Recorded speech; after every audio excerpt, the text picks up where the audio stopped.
Здравейте, приятели на лукса и стилните аксесуари! От хилядолетия бижутата са били едни от най-възхитителните варианти за подарък за всеки повод. Независимо дали е рожден ден, сватба или дори когато е просто сантиментален подарък. По този начин ние изразяваме от все сърце нашата искрена любов или привързаност към най-ценните хора в живота ни. Часовниците – символ на времето и стилът. Някои хора казват, че подаряването на часовник не е добре.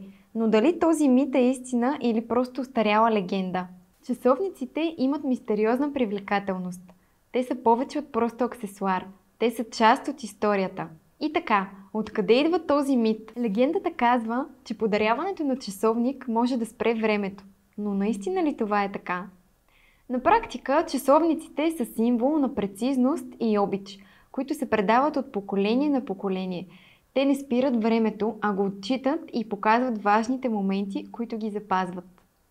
От механичните до смарт часовниците, тези устройства са подходящи за всеки стил и вкус. Така че нека сломим мита и разнищим легендите, свързани с подаряването на часовници.